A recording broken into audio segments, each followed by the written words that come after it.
days. I mean, it's just like it's like well, it's like saying, you know, it's a statement of aspiration rather than reality.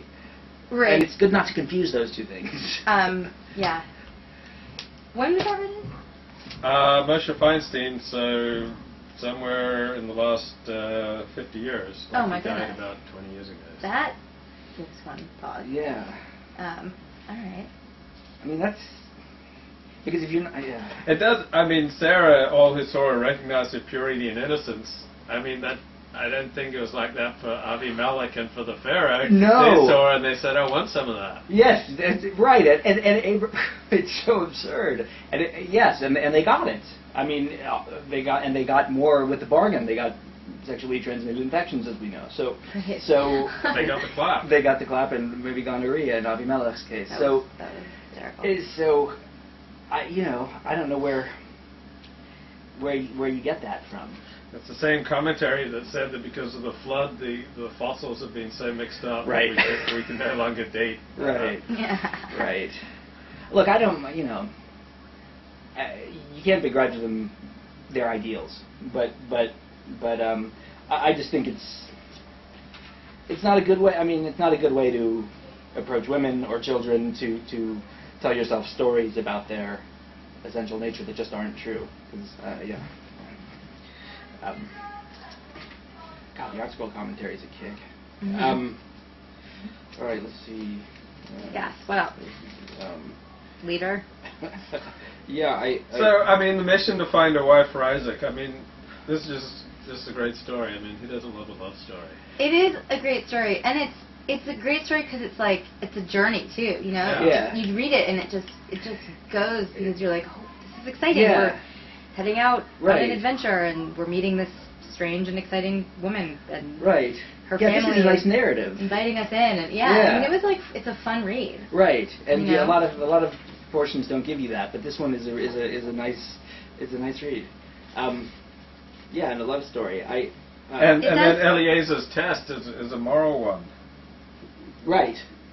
You know, that he's looking, his test is, not, will she have a great rack, but will she... No, Right. It's is she going to be kind inherently kind. thoughtful, Good. compassionate, kind, generous, Right. hospitable, Right. yeah, And I love actually that without being asked. Yes. Really, Yeah, and I like that Judaism actually in this case, I like that the rabbinic tradition backs up the importance of that kind of that be the criteria for a great woman, because it does say what I was talking about before, that Eliezer erred by excluding the possibility that a woman who couldn't walk or was blind could be that woman, because one of those women too could have been a great wife for Isaac, because they could have the spiritual qualities that were necessary. So that's nice. But it was important that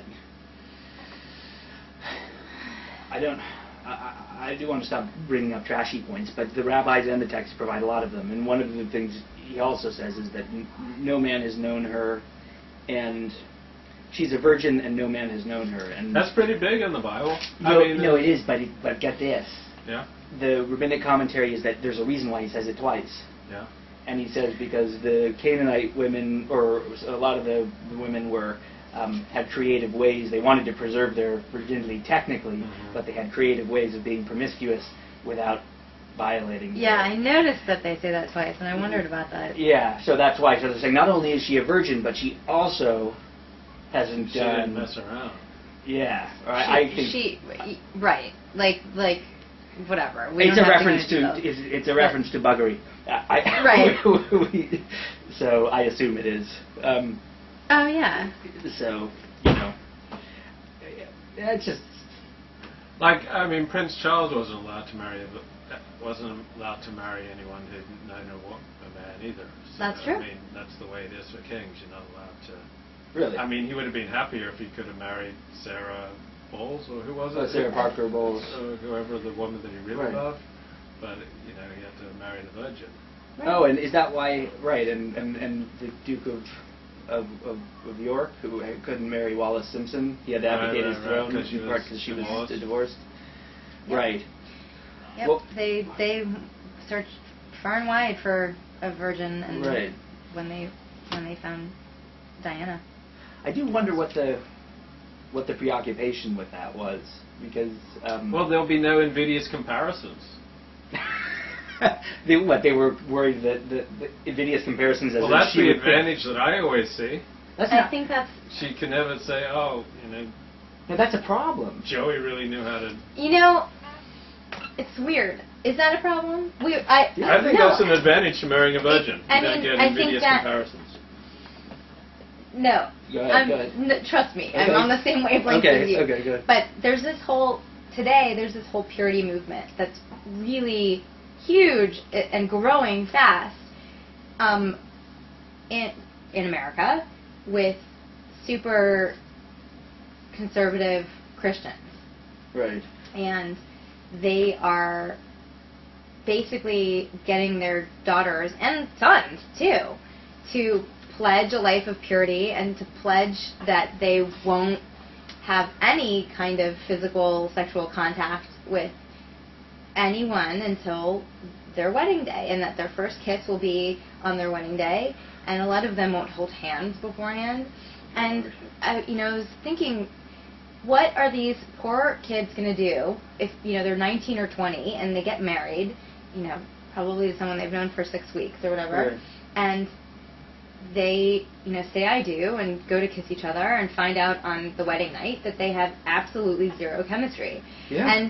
And Do you seriously think two people who love each other, let's assume that they love each other, can't work out sex? Well, I mean, I don't know. So do you think that they can work it out? I mean, think about arranged marriages also. Like, in parts of the world, like India, where for a long time, traditionally, they would just set two people up who had never met before. Yeah. And I wonder what, percentage of the time it works out fine. Well, I gotta say, as a man, even bad sex is good. I mean. Well, let me drop some science on all of you, because I really feel like I have strong feelings about this, so that makes it feel like science to me. I would never marry a virgin, and I've said this before. Neither would I. And it's not I just. would. I would totally. I'd be there. I'm totally with you. Now I believe in experience. I believe in experience, and I'll tell you this. Figuring out who the hell you are. I believe in purity for her. No. For her. But I'll tell you, there's reasons, and one of them is that, first of all, she's a human being, and I want her to have those comparisons. I want her to have had sex with at least a couple people beforehand, because otherwise we're going to be 10 years into the marriage, and she's a human being, and she's going to go, shit, even if we are in love, I want to know what else is out there. Absolutely. I wonder. Absolutely. And she's had sex with other people beforehand, a few. I mean, she doesn't have to have stuff. Don't you with think she's the debate devalued if she's been known by other guys before you? No. Did they plow her with their plow? That doesn't bother you? It makes it. I just want to know that they treated her with respect, but I don't even need to know that. It's not my problem. Let's say they totally dissed her. Well, I don't like that for her, because I don't want her. Because and you walk into a room and there are like three guys. Joey wants to be able to with protect people retroactively. Yes. But beyond that, I can understand wanting Right. your partner to be someone who you can look at and say, all right, you've had your own experiences, you know who you Yeah. are, what you like, and Yes. you can tell me. And that said, a virgin could potentially be able to say that too. I have no experience, but let's figure this out, and here's what I like and what I don't like. But I feel like, I've heard women, specifically women who have been interviewed, who have come sort of out of the purity movement, and they come out of it and they say, I am 10 years behind other people my age. Right. And I have a huge, people who realize this is not for them. Right. And they come out of it, and, they're 20 or 25 or whatever, and they're like, I have a huge, a huge, mountain of learning to scale out of me, and I'm just. They feel like there's a lot of cock they've got to have. Is that what you're saying? It's not. I think it's there's physical experience, and then there's emotional experience, Yes. and there's psychological experience, and there's spiritual experience, and psycho-spiritual experience, and it all goes together. With intercourse. They need a lot of It intercourse goes together with a with lot of different No, I mean, it goes to together with catch up. sexuality, though. Absolutely. I mean, that's part of how we learn about who we are as human beings and how we relate to others. And Isn't it's that a part of purity wristband that you've got on right now? It's a rubber band for my hand. Isn't that like a Wishful symbol of the thinking. purity movement? Wishful thinking. The blue is pure as the afternoon sky. No, And but they're going to have to want to know what it's fairy like to sleep with other men. If they haven't, if it's not about lots of sex, and I mean,